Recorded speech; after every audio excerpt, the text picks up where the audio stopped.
বাংলাদেশের অবস্থাও পাকিস্তানের মতোই হয়ে যাবে এই দাবি দীর্ঘদিন ধরেই করে আসছেন বাংলাদেশের সাংবাদিকদের একাংশ। সেই দাবি যে নেহাতি ফাঁকা আওয়াজ নয় তার প্রমাণ মিলল। অন্তর্বর্তী সরকারের আমলে বাংলাদেশে বন্ধ হয়ে গেল ঢাকা মহানগর নাট্য উৎসব। নাট্য উৎসবের জন্য ঢাকা মহিলা সমিতির প্রেক্ষাগৃহেও হল বুকিংও হয়ে গিয়েছিল, কিন্তু শেষ মুহূর্তে সেই হলের বুকিং বাতিল করা হয়েছে বলে জানানো হয়। গোটা ঘটনা প্রবাহ দেখে এটা মনে হচ্ছে যেন বাংলাদেশে তালিবানি শাসন চলছে। শনিবার 15ই ফেব্রুয়ারি থেকে 18ই ফেব্রুয়ারি পর্যন্ত এই নাট্য উৎসব হওয়ার কথা ছিল। এই নাট্য উৎসবে বাংলাদেশের মুক্তিযুদ্ধ নিয়েও নাটক মঞ্চস্থ হবার কথা ছিল। মোট 14টা নাটক মঞ্চস্থ হবার কথা ছিল এবারের নাট্য উৎসবে। নাট্য উৎসবের জন্য প্রয়োজনীয় অনুমতি নেওয়া হয়েছিল, পুলিশ এবং অন্যান্য সরকারি অনুমোদনও ছিল, কিন্তু তবুও শেষ মুহূর্তে সমস্ত বাতিল হয়ে গেল। জানা গিয়েছে শনিবার নাট্যোৎসব শুরুর দিন হঠাৎ করে পুলিশের কাছে আয়োজকদের ফোন আসে, জানানো হয় নাট্য উৎসব করা যাবে না। কিন্তু হঠাৎ করে কেন বন্ধ করে দেওয়া হলো নাট্য উৎসব? বাংলাদেশ পুলিশের একটা সূত্র জানাচ্ছে, অন্তর্বর্তী সরকার মোহাম্মদ ইউনূসের সমর্থক কিছু মানুষ নাকি চান না এই নাট্য উৎসব হোক। এই কিছু মানুষ কারা তা স্পষ্ট না করলেও সহজেই অনুমেয় জামাত, তৌহিদি জনতার মতো কট্টরপন্থী মৌলবাদীদের আপত্তিতেই বাতিল করা হয়েছে এই মহানগর নাট্য উৎসব। কারণ বর্তমানে অন্তর্বর্তী সরকার এইসব কট্টরপন্থীদের সমর্থন ও পরামর্শেই চলছে। এই উগ্র কট্টরপন্থীদের বাধায় আগে বাতিল করা হয়েছে লালন স্মরণোৎসব এবং বসন্ত উৎসব। যদিও ঢাকা মহানগর নাট্য উৎসব বন্ধ করে দেবার তীব্র নিন্দা জানিয়েছেন বাংলাদেশের উদীচী শিল্পী গোষ্ঠী।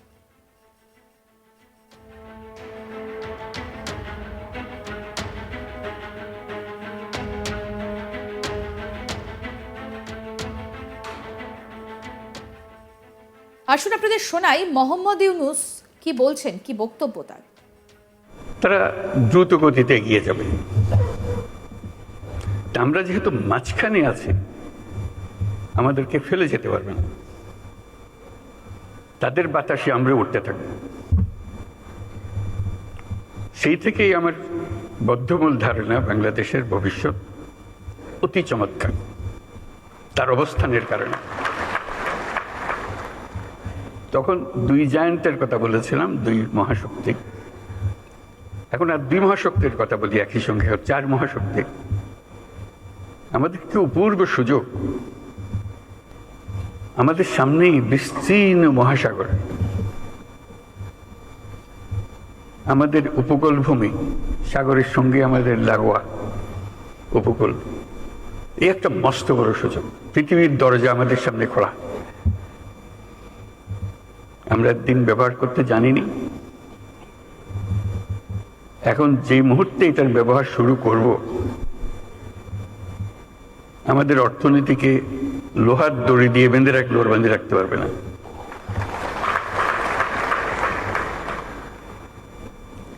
এবং আমাদের উত্তরে হলো সে বিখ্যাত হিমালয় পর্বতমালা, যেখানে জমে আছে আমাদের যাবতীয় শক্তি, হাইড্রো পাওয়ার।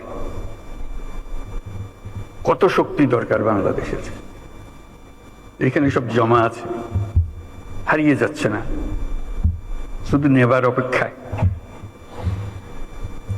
শুধু প্রতিবেশী দেশের সঙ্গে একটা সম্পর্ক করা, যাতে করে আমরা এই 40 মাইল বা যে দূরত্বটুকু দুই দেশের মধ্যে আছে, নেপাল আর বাংলাদেশের মধ্যে, ওটুকু অতিক্রম করা। আর কিচ্ছু না।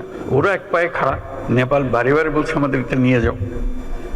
আমরা এক পায়ে খাড়া নেবার জন্য মাঝখানে ওইটুকু পথ অতিক্রম করার সুযোগ আমাদের এখন দেওয়া হচ্ছে না। আশা করি তাদেরই কারণে, তাদের অর্থনৈতিক কারণে সেটা আমাদেরকে দেবে। এটা সবার মঙ্গলের জন্য, কারো একজনের উপকার একজনের অপকার এরকম কিছু না। যদি আমরা সেই পথটা খুলে পাই, এখন সামান্য কিছু পেয়েছি, ওটাও কিছুই না, বড় আকারে যদি পাই, বাংলাদেশকে আটকে রাখার কোনো ক্ষমতা কারো নাই। আমরা মহা সৌভাগ্যবান এক জাতি, তার অবস্থানের কারণে। সেই জাতির দুঃখ কেন থাকবে আমি বুঝতে পারি না। এটা আমাদের কপালের দোষ, নাকি আমাদের চরিত্রের দোষ, না আমাদের চিন্তার দোষ? যদি হয়ে থাকে সেগুলো থেকে আমরা মুক্ত হই।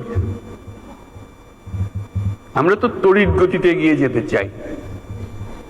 এটা একটা মহাশক্তিধর অর্থনীতি তৈরি হবে। আজকে কুমিরা থেকে টেকনাফ পর্যন্ত যে উপকূল ভূমি, সেখানে যদি কাতারে কাতারে সব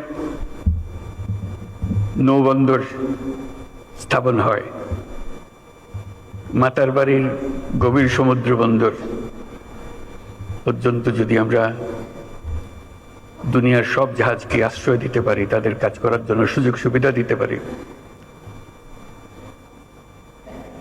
আমাদেরকে আটকাবে কে? এবং শুধু যে সমুদ্র বন্দর আমরা ব্যবহার করব, আমাদের মালামাল যাবে, তা তো না। আমাদের একটা নিজস্ব অর্থনৈতিক অঞ্চল আছে, সেই অঞ্চলটাকে আমরা এখনো খুলতে পারিনি, কিন্তু অঞ্চল অপেক্ষা করছে আমাদের জন্য। আমাদের অঞ্চল হলো, উত্তরে হলো নেপাল আমাদের অঞ্চল।